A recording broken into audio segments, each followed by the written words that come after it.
Councillor Fletcher. Thank you, Chair. I'm supporting this amendment today because I think it provides greater scope for addressing some of the concerns that I've got. And if we vote A down now, the reality is B is the one that the panel will use. So in the discussions we've had so far, and I'm going to traverse some of the wider issues here now, but I've fought as hard as I could to get some common sense into Plan Change 78, and it took the floods. And if the Mayor remembers, he was shortly thereafter he was elected, I brought a notice of motion to what was then the Transport and Infrastructure Committee that was to say, we do need to deal with the flooding issue, and we were denied dealing with the flooding issue under Plan Change 78. And that was referred on to the earlier committee of this one, and good work has happened, and I welcome that. But what I am concerned about then went on into Plan Change 120 and the absurd capacity targets of 2 million. And I attacked many former colleagues over it because I knew it was absurd and I wanted to see some common sense emerge. And I wasn't afraid of the criticism that I'd get because we owe it to Aucklanders to get it right. There were only 2 one-hour workshops held on the 4th of May and the 27th of May. We had local board chairs, we had Hakura, and all of the GB invited. The second was held late in the day, and these are just one-hour workshops, and people were leaving at 5 p.m, so we were restricted to 2 questions only. So my focus was exclusively on just getting that option of 1.4 across the line, as I believed it would have the most flexibility for dealing with issues of sensitivity. Let me tell you why I think it's pretty unfair. And that is, if you look at the areas that call themselves the Eden Kingsland area, there's a valid issue there to look at rezoning those 2 most affected special character areas in PC 120, because they're losing over 50% of their special character homes. These were whited out in the light rail corridor for Plan Change 78, meaning they were not part of any expert caucusing or mediation. Kingsland Avenue was, so they had, and they were able to negotiate nearly full retention of their SCAs in Plan Change 78, which is now carried over into PC 120. It's been extremely unfair. It might be just a small part of the wider Auckland regional population, but these are people and they have needs and they feel that they have not been fairly treated. So I'll just quote, actually, there was a speech that really touched me. And this was by the former chair of the Albert Eden Local Board. People in Albert Eden aren't just talking about buildings, they're talking about their homes, their largest financial investments, their neighbourhoods, their heritage and their future. For many, these homes represent a lifetime of hard work and sacrifice. In special character areas, they have invested even more, paying additional costs to maintain and protect these properties because we, as a council, asked them to. We should respect that investment. The government has already recognised that enabling capacity over 2 million was an overreach and so on, and the disproportionate burden because of the 5 train stations. So I've touched on that already, but the other thing I'd like to quote, and it's from Helen Clark. We can build a city that grows while honouring its past, or end up with one that grows by erasing it.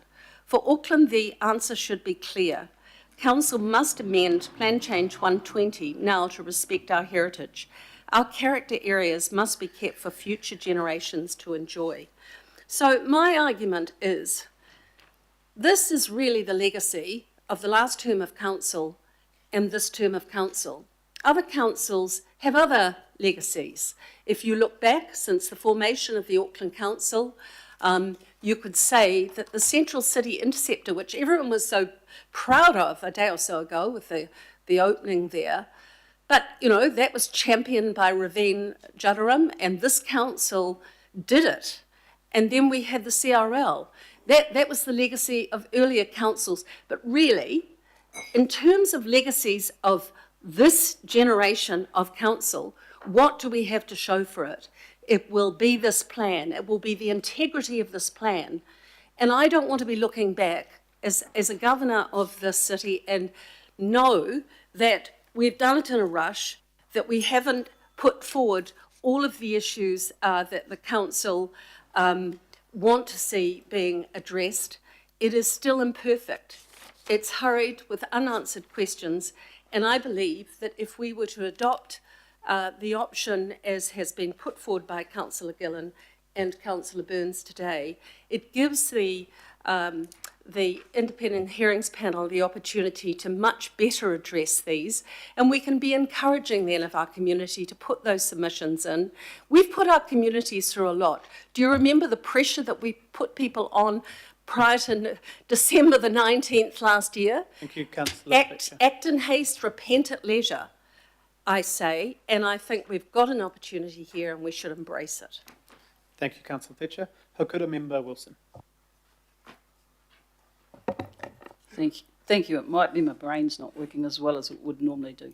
Hey, look, in terms of the amendment here, it is the adoption of A, and yet we had the kōrero around the majority of voters voting in favour of A, but that included the hybrid. So I'm just getting the facts all right in my head here. That included those that had hybrid A and B, which is actually what the intended amendment will be. So I'm wondering in my head why I would vote for A if that doesn't have the best of B included in it, which would mean that is the amendment that we're all sitting here today. So I take note of the notion that the hybrid includes those that wanted the best of A and B, and there was the A and the B, therefore there would be more in favour of the option including B on the amendment.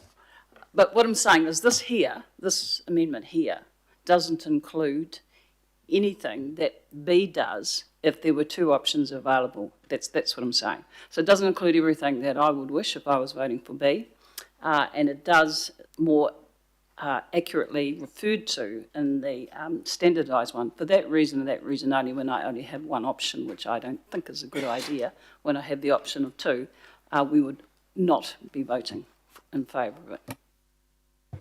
Kia ora. Thank you, Member Wilson. Are there any other speakers? Councillor Burns. Sorry, just make my computer. Obviously, I'll be supporting this amendment. But first of all, I'd like to thank the staff for all the hard work that you've done and the multiple meetings I've requested, and I'm sure the other councillors, to our Howick Local Board for hundreds of workshops and conversations and input with Morris and myself, to Morris for advocating for removing the frequent transit corridor around the Meadowlands area, so thanks for your work on that. To our incredibly invested ratepayer groups in the Howick Ward, and especially mentioning Laurie Slee from the Cockle Bay Residents and Ratepayers Group and the Howick Ratepayers Group. These groups have just invested probably more time than we have in this. Like, they are so invested in delivering what their people, wants and needs are, and I really want to thank them for all their time. To the 10,500 people that submitted, and I can't even count, I think there was like 300 plus emails that I've had in the last month or so from people. I think I've had 2 asking for option B or something else, and the rest were all requesting option A, and there's hundreds. I've been trying to count them and I couldn't get to them all. I've always supported intensification where infrastructure, transport and community facilities justify it, but I don't support intensification simply for numbers. How you even go out and it's 1.4 and then it's 1.5 and then it's 1.7, and like someone mentioned before, the general public find it difficult to understand that anyway, so that shifting of numbers is complicated. The amendment before us strikes the balance that Aucklanders have been asking for. It retains the intensification required by law around the rapid transit and metropolitan centres while stepping back from unnecessary intensification in the suburban neighbourhoods. I'd also like to just quickly mention about Councillor Mike Lee's amendment, and the reason I supported that is mainly from a common sense point of view, because the parking thing, you'll all know from my social media, I'm driving hard to ask the government to remove that, so we are able to, have the ability to have parking where we think that it is appropriate. So the parking thing is a nightmare. We've got the RMA coming, and to be quite frank, I hate wasting money and time. So, that was one of the reasons I wanted to support Mike on that amendment, was that we've got it's going to be coming back in 2 years, and you might say it take 5 years, but who knows? Might be 5, might be 10. But I don't see why we couldn't sit and have tried to ask for a pause. And a lot of people ask me all the time is why we're going forward with that. Just is not common sense when we don't have the parking back or we don't have the RMA decided on. So I support this amendment. I feel it reflects the feedback on the local communities and the elected representatives from the local boards, and I'm voted in to represent them. And so today I'll be supporting John's amendment. Thank you. Kia ora, Councillor. Thank you. Are there any other speakers? Councillor Henderson. Thank you. Something I share with Aucklanders is that I'm tired. I mean, once again, I don't understand why in all these discussions, all this energy is expended by this body to hold the city back, to grind down our ambition, and to stop progress. The best water infrastructure for intensification is in the centrally located suburbs of Auckland. We've been told that. The best transport infrastructure for intensification is in the centrally located suburbs of Auckland. We are investing billions into the city rail link and the Central Interceptor to support extra growth too.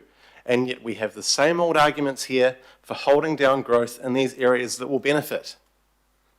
Scenario A, if we voted that through today, would ignore all of that investment and the reality of the infrastructure that we already have in place, never mind what's going to happen in the future. Let's be clear here what we're talking about, because outside of a 10-kilometre radius, there is virtually no difference between A and B. So we're actually having a much more narrow discussion here than it seems.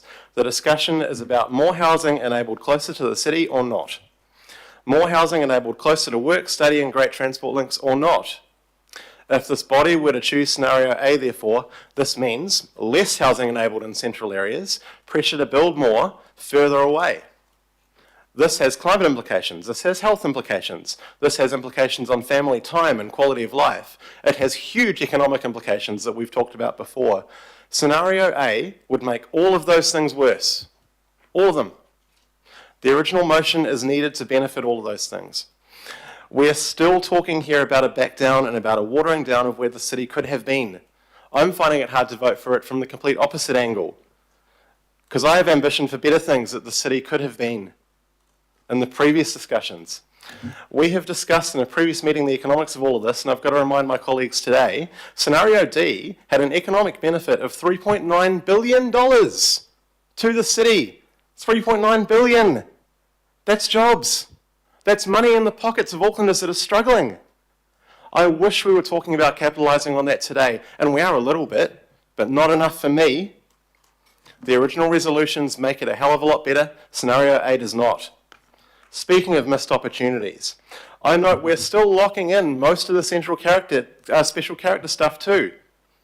I remain of the view, as I always have, it is an unjustifiable rort. Under A or B, character protections cover a huge amount of the city's most desirable areas. They cut off development in 43% of the residential sections within 5 kilometres of the city right now under the entry plan. That figure is more than 90% in places like Ponsonby East. Can't go up, can't build up. SCA in the Albert Eden area after we vote through A or B is 20.5%, that's 1 in 5. In the Waitemata local board area, it is still 46.2% under both A and B. How much is enough? How much restriction is enough?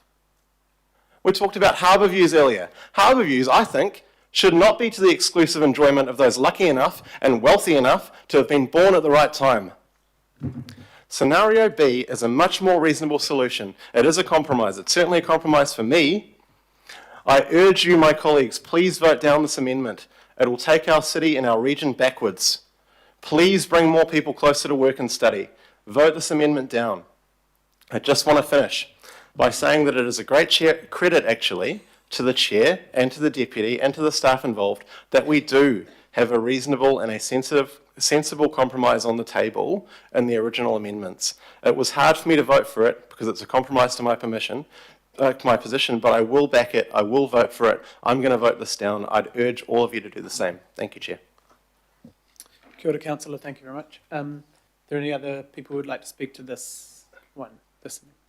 Councillor Lee. I thought I just should throw this in because it essentially what is damaging about Plan Change 78 and Plan Change 120 really is the wrecking or the destruction of Auckland's historic special character areas.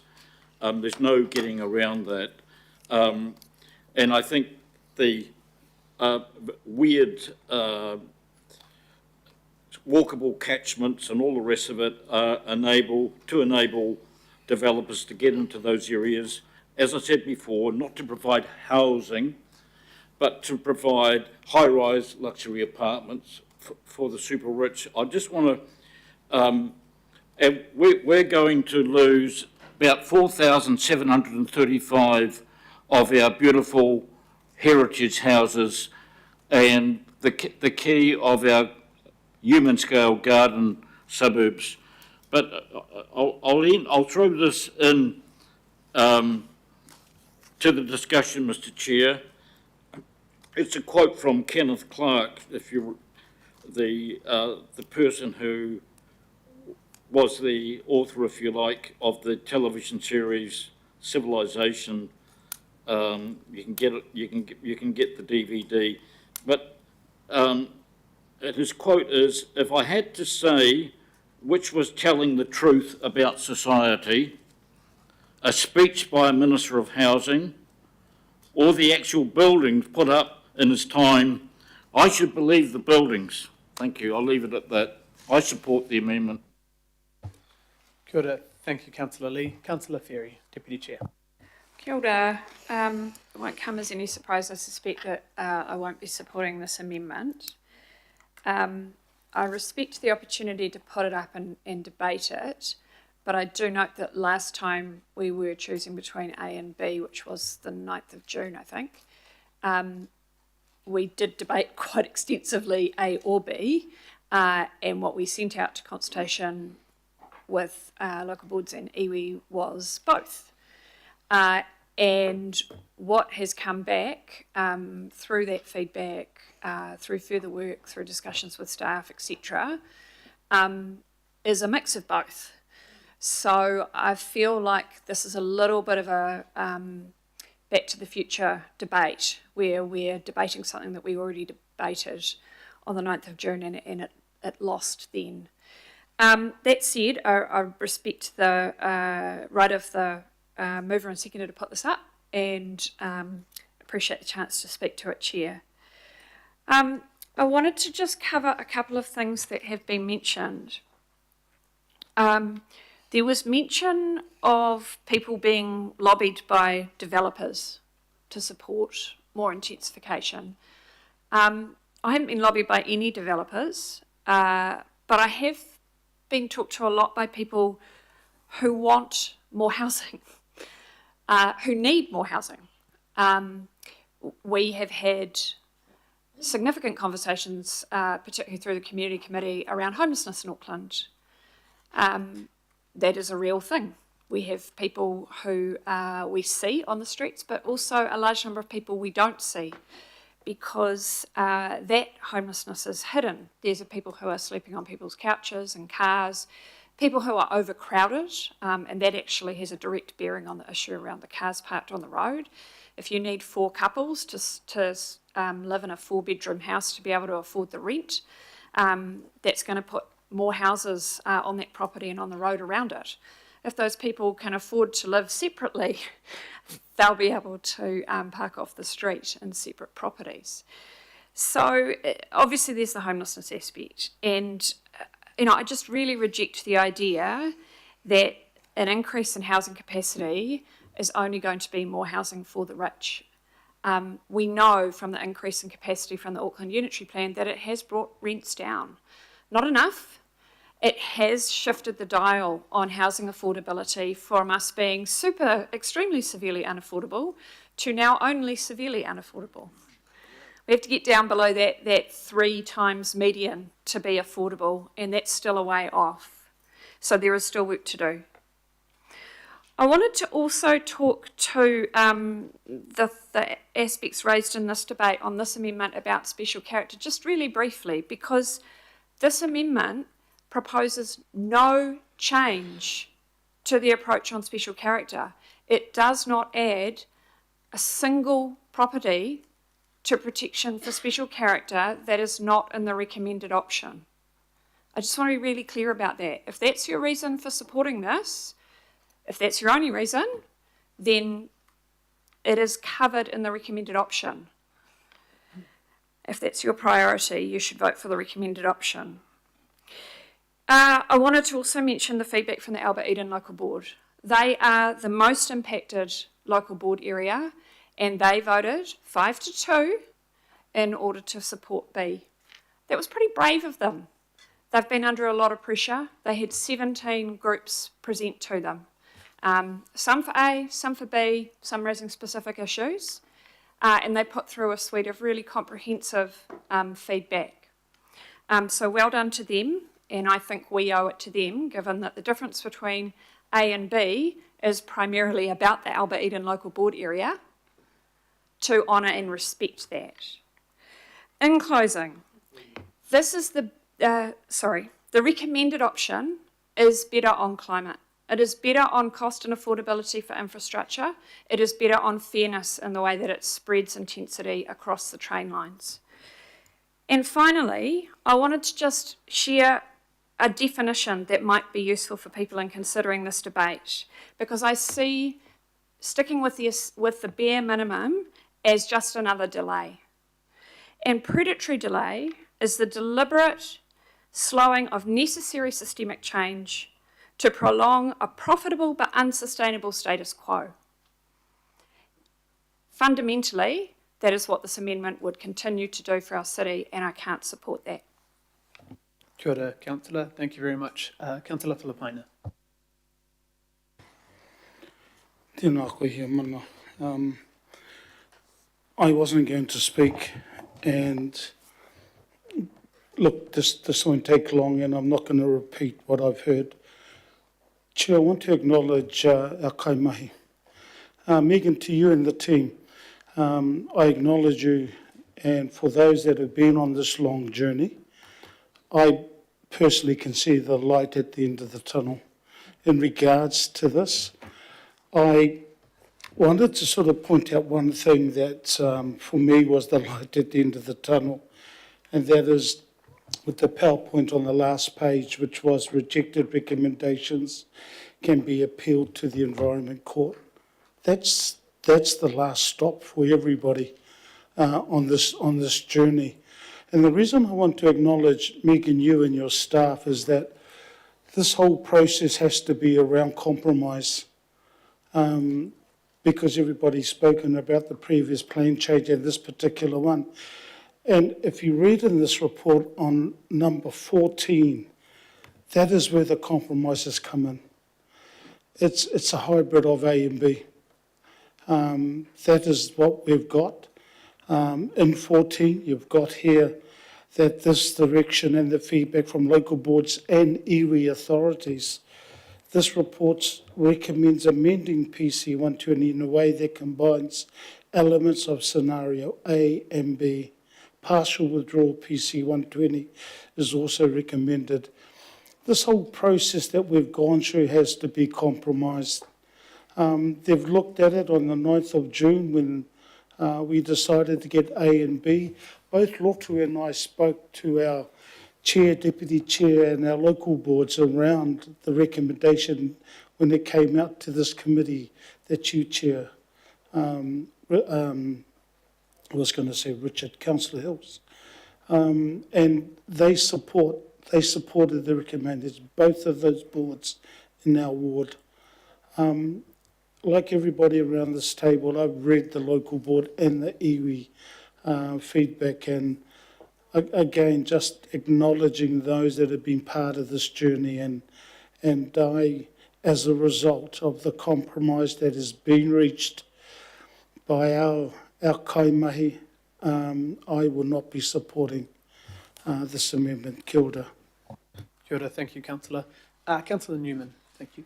Look, John, I wasn't going to speak, but I have to say that I don't think for one moment that there's anything predatory about your amendment, and I just wanted to reflect that because I think that words do matter around here.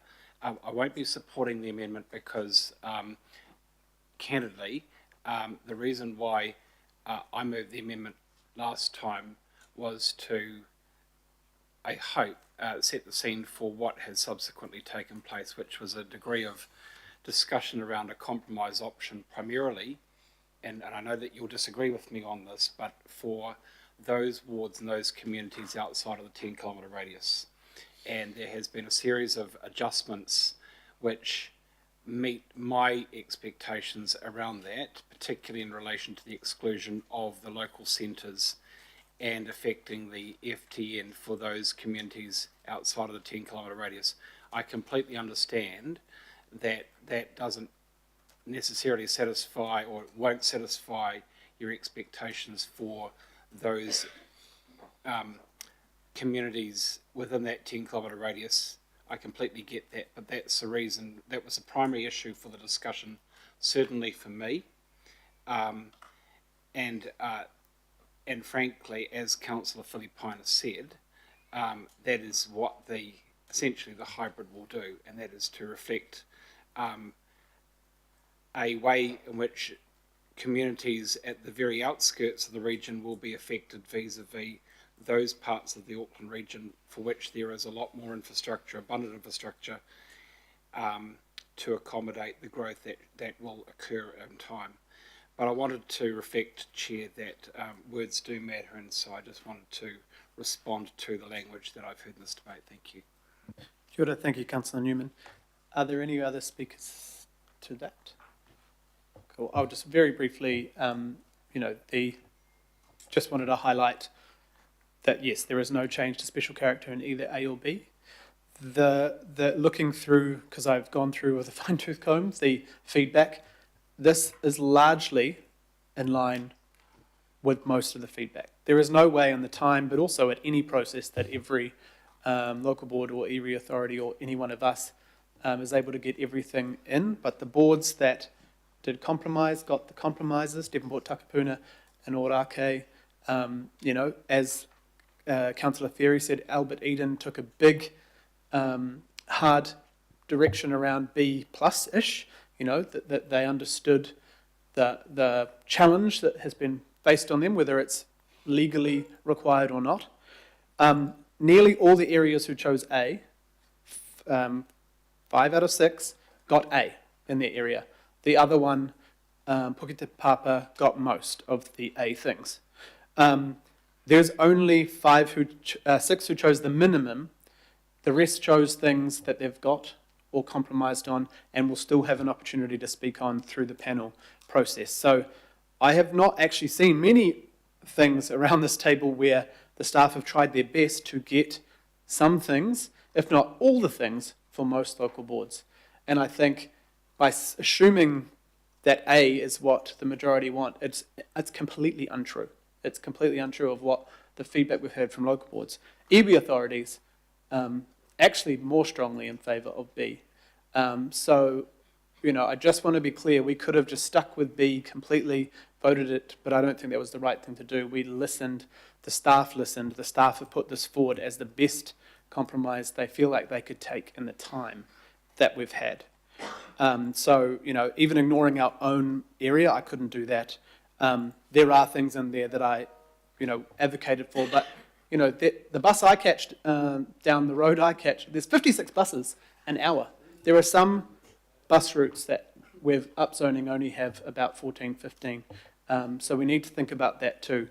I don't think all of us who live close to the city have any idea what other parts of the city feel sitting 2 hours a day in traffic, and the lack of options they have. So there is sometimes over the next 30 years that there'll be housing built near really, really good transport, and hopefully over time we'll start investing in those areas. But if I hear people complaining about the fast tracks and about the private plan changes on the edges of the city, but you also don't want good intensification happening in the places where stuff is, it is hard to understand where you actually want more housing for the next generation especially. The other thing, rates capping and rates, I have no idea how we're going to address the sprawl that's happening across our city, but at least in the current urban areas there's more focus on the work we can do.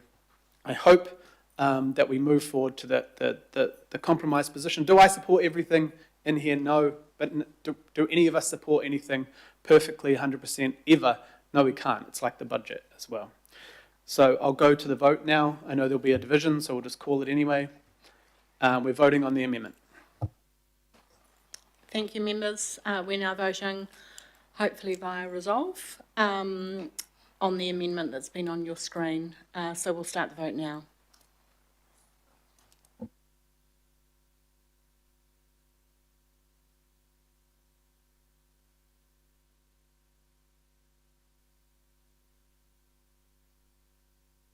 Okay, we'll just once again go through the list of votes we do not have once again. I'm not sure why it's not showing up for some of us. Thank you. Councillor Bartley. No. Mayor Brown. Councillor Burns. Councillor Fletcher. Yes. Councillor Henderson. No. Councillor Hills. No. Deputy Mayor Simpson. Councillor Williamson. Yes. Member Blair. No.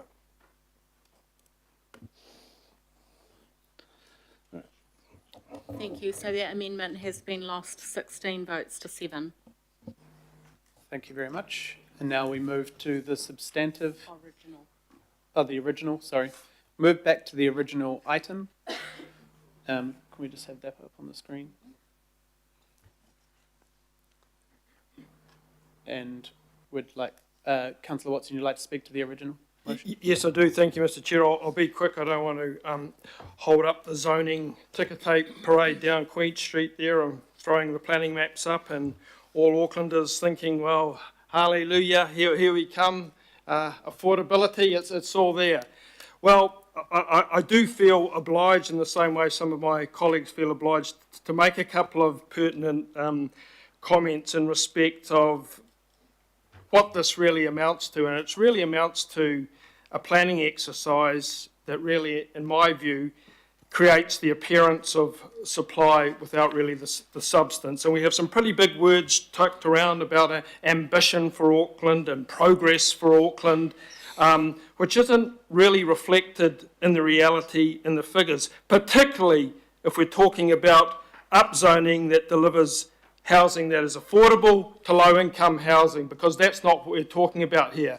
We talk almost overnight, we've gone from the notion of the beneficiary being of lower rents. Whatever happened to home ownership? I thought this was about home ownership. Auckland had one of the highest rates of home ownership in the world at one point, and that largely brought about by a large low-cost housing supply. Home ownership rates in the 80s were 75%. They've plummeted to 59%. The unitary plan slowed things somewhat, but has really made no real difference in terms of those people who are cut out of the housing market getting into it. But if that's where we're at now, where the best young people and the working class people, the best they can hope for is lower rents, well, there you go. You might get a bit of a benefit out of that today. In reality, upzoning can increase housing supply. I'm not saying that, but that's generally over the medium to long term. But the magnitude of that really varies quite significantly depending on local conditions. And studies have shown that the effect on prices is often modest. And we saw that today. So the 3% benefit of what we've gone out with, the option B, if you're lucky, might reduce a $1.2 million house by $35,000. If you're lucky. That's not a game changer, folks. That's not a game changer for people who are shut out of the market. And my final parting shot, Mr. Chair, is that I do observe a little irony that some of the most enthusiastic adherents of zoning as a de facto policy come from the political side of the equation, who actually did damage affordable housing, and that was the fourth Labor government, who took out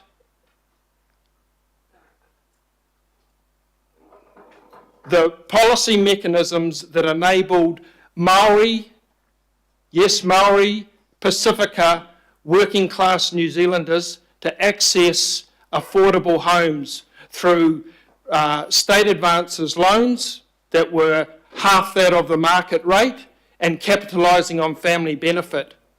So that's what delivered affordability, not some colouring in pencils on a map of Auckland and big talk about ambition and progress and, you know, everyone's jumping into their apartment tomorrow, because that's not what's happened, it's not what's going to happen, and I object to the notion that actually for a lot of people in Auckland cut out of this market, if they believe zoning is going to bring the nirvana, I think they're going to be sorely disappointed.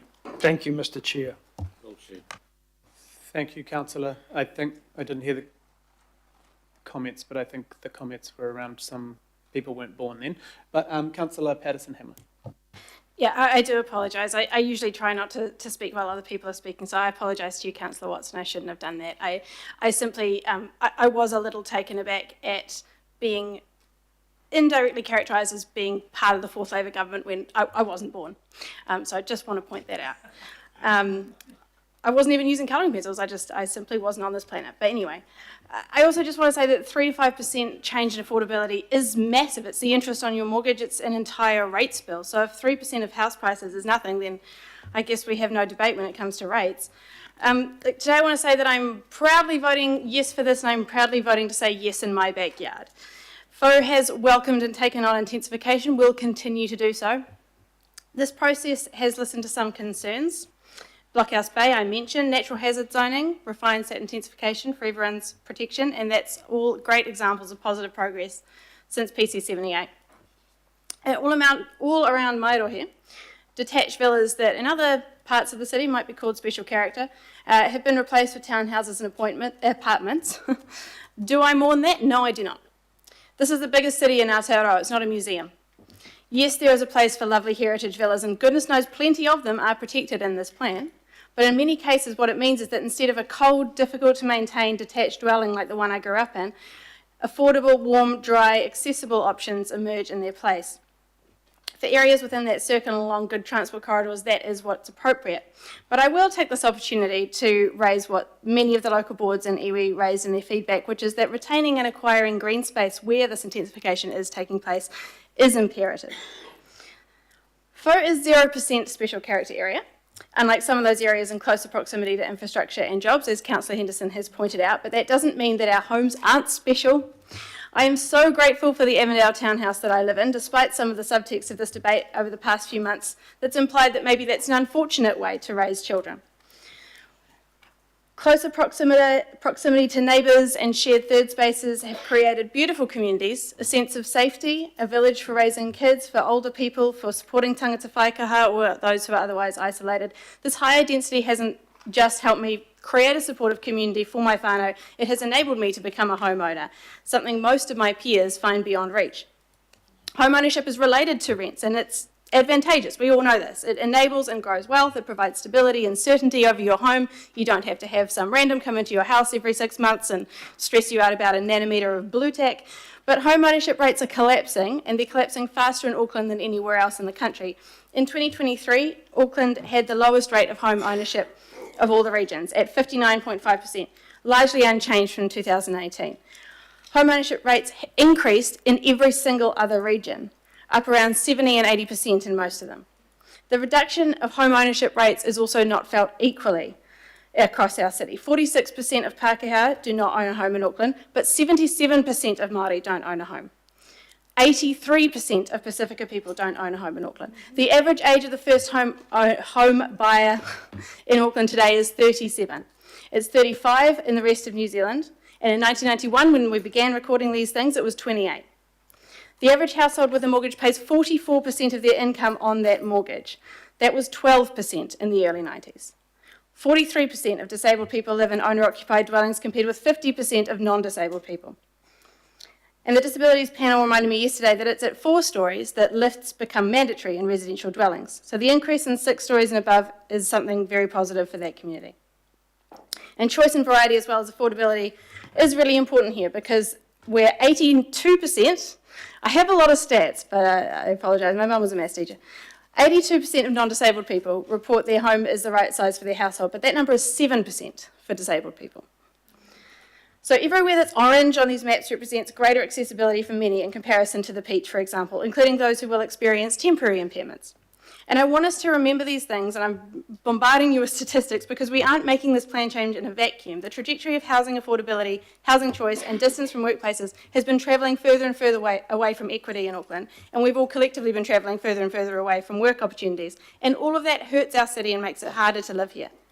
I'm grateful to the team for working through the local board and iwi feedback and developing what we have before us today, which is an increasingly nuanced plan. This will not achieve affordable and accessible homes for all overnight. I'm aware of this, and it is a compromise from other iterations of PC 120, including ones I preferred that would have made greater strides in this area. But it is going to start to steer us in a better direction that provides more hope and more choice for more Aucklanders. Thank you, and pō Councillor Lee. Kia ora, Councillor, thank you. Councillor Henderson. Thanks, I'll be brief, as brief as I can be. Thanks to my colleagues for the debate and just pointing out, look, I did get a bit wound up there in the previous debate. I did say I was tired, so apologies for that, but it's a passionate subject. But I do need to note before I begin that I was not an MP in the 4th Labour government. Got to make that very clear. I was 3 years old when they left. I can hardly be blamed for all the things they did. I was around for the 2nd Labour government, national admirer. I set Councillor Williamson up for that one. But look, and I want to actually just thank the previous councillor for her excellent contribution because it sets out the housing issues that the city still faces and that council can be part of a solution or part of a problem. And I'm glad to say that this resolution makes us part of the solution.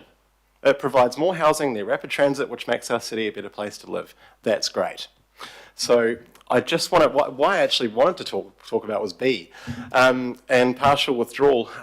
Look, I just want to point out that I'm convinced by the argument of the Devonport Takapuna local board in opposition to partial withdrawal. They made a good argument. This is a regional plan. I think we should allow people to have a say about areas of land that aren't covered because it is regional. These things are regional discussions and we should approach that regionally.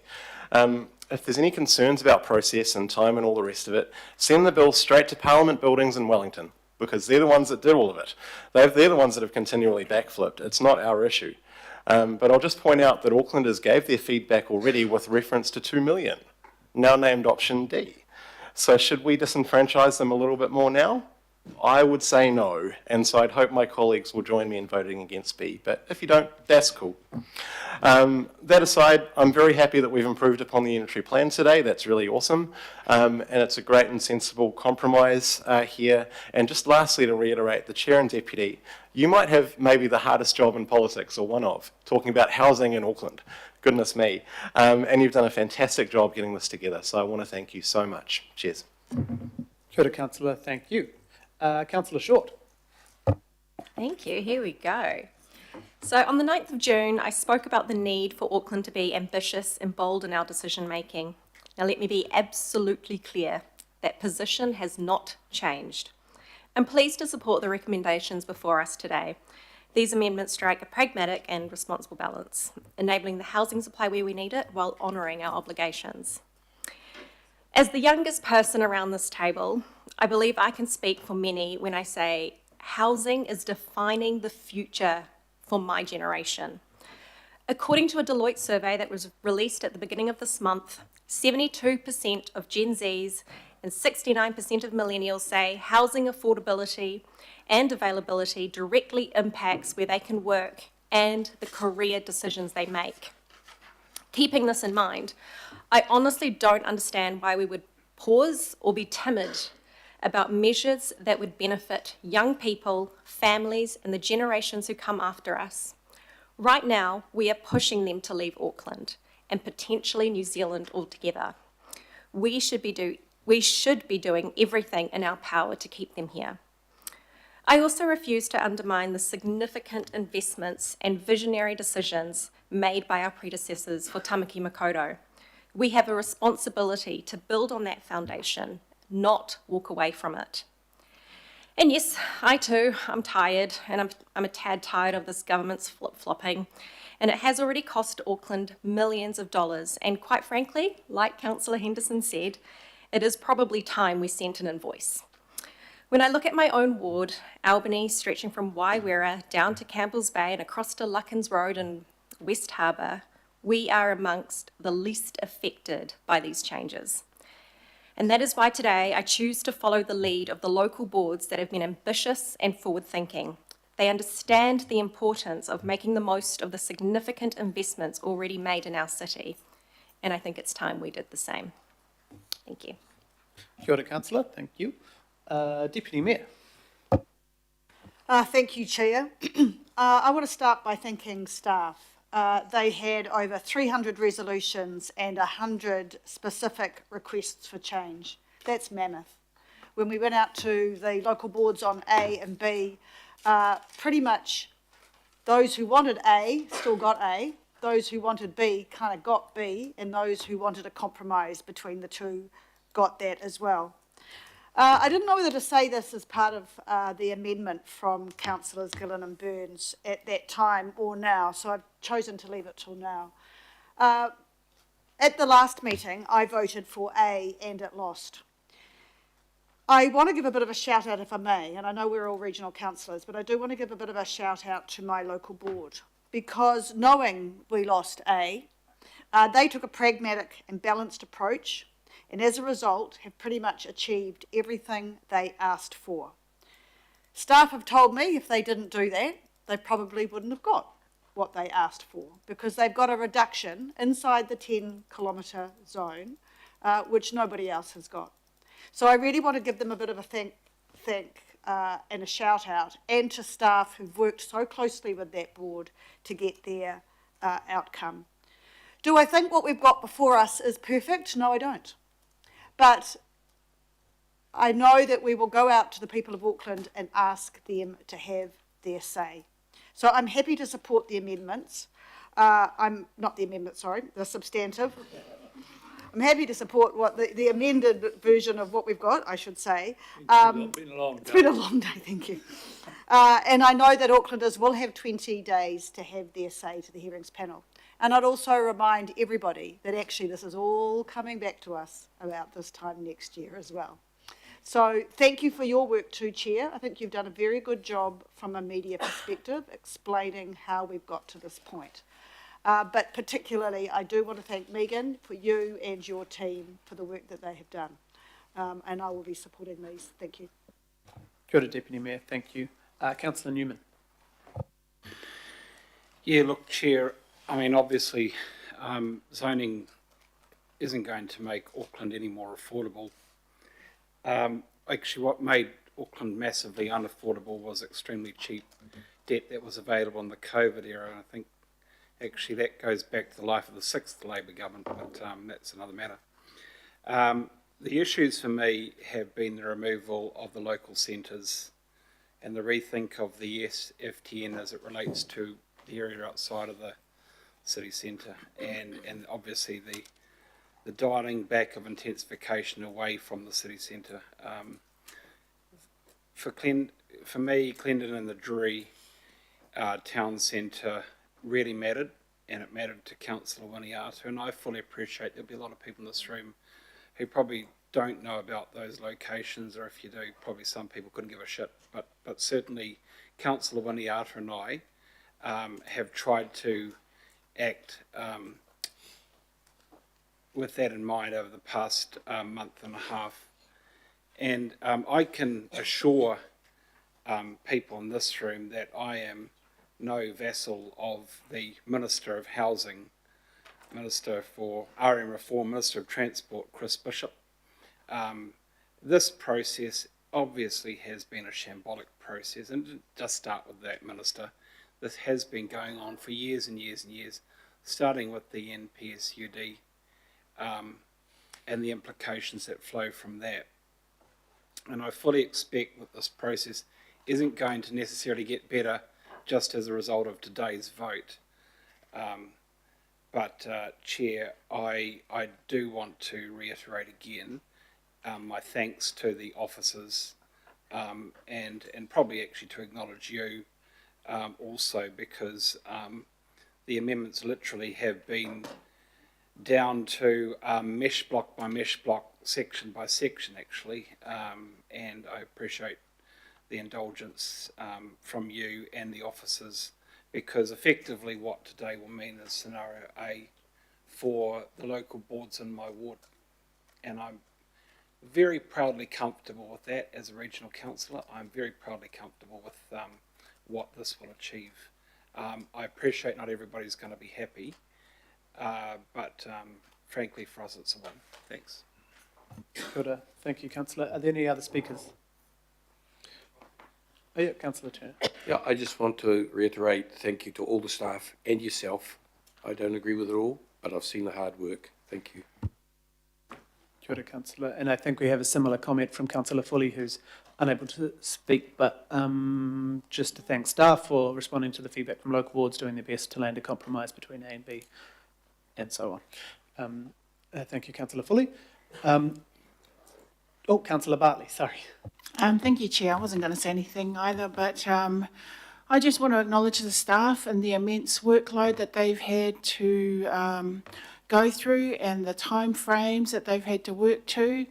I also acknowledge the Mayor, the Deputy Mayor, yourself, Chair, and the Deputy Chair of this committee for the leadership shown in fronting this issue.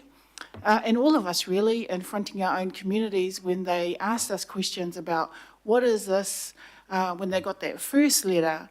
Man, I had so many people contact me saying, oh, am I going to lose my place? Am I going to, and they're renting, am I going to lose my tenancy? Is Kainga Ora selling this house? People were so worried and didn't know what was going on with this PC 120. So I feel the same as Councillor Henderson about actually we could do more to enable more capacity for people who aren't homeowners, and that's mainly a lot of the young ones. Councillor Patterson-Hamlin outlined the groups that are low in home ownership statistics. And Councillor Ferry talked about all those who are in the don't haves, they don't have a home. And it's just, I just think homelessness is increasing more so for people who are struggling and they have jobs and they just can't afford rent, let alone a mortgage. So I really do hope that by enabling more homes, more people will be able to get on this property ladder.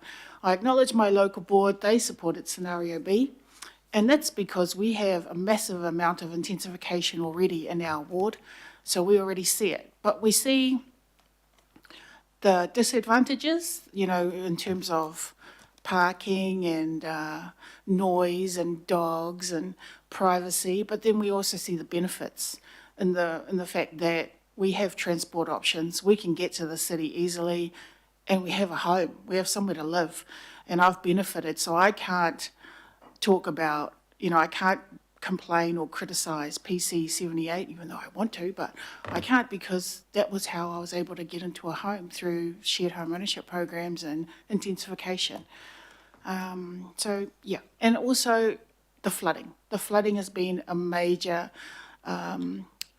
motivation for support for this, because it is how we can stop building in areas that we know floods badly and has flooded badly. All right, thank you. Thank you. I think there's no more speakers. Yep, no, thank you very much. Thanks for the honest reviews and comments and questions in a long process.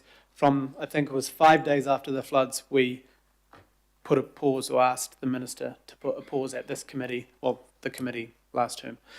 So yeah, just want to acknowledge everyone at this table. I know it's not easy for our communities, but I think we are landing somewhere that many of us can see the benefits, but also the compromise. So just want to acknowledge everyone there again.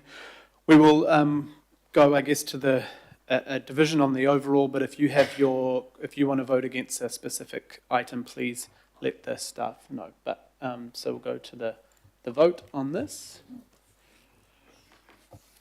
Thank you, members. We're taking a division on the original motion, which is on the screen. So if you're able to, we will start the vote in resolve, and then we will take anybody else after.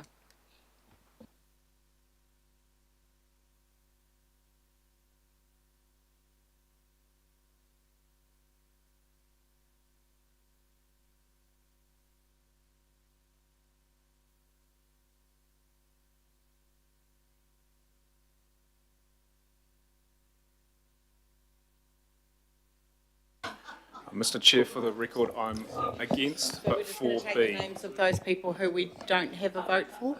Quiet everyone, we're just going to take the vote of those who don't have a vote. So this is on the whole item, and then you can ask for a change of vote on one of the other, a note on one of the other numbers. Mayor Brown? Councillor Burns? Councillor Fletcher? Against, but for B. Councillor Henderson? Yes, but against B. Councillor Hills? In favour. Deputy Mayor? Councillor Watson?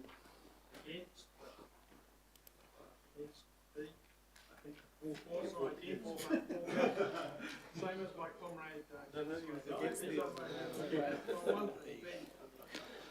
Councillor Williamson? Member Blair? For. Right. And we are done. Do you want me to do the vote? Yes. Oh, sorry. We are not done. So that vote is carried 17 votes to 5 with one not present. Is that Councillor Lee? Councillor? 17 votes to 5. Thank you. Right, I think we close it here. Unuhia, unuhia, unuhia. Kia ora tapanui, kia wātea, kia mama, tinako, te tinana, me te wairoa, e tara takutu, koia rā e rongo, whakairea, ake ki runga, kia tina, haumie, huie, tai. Thank you very much, everyone, especially the staff who've been supporting us today.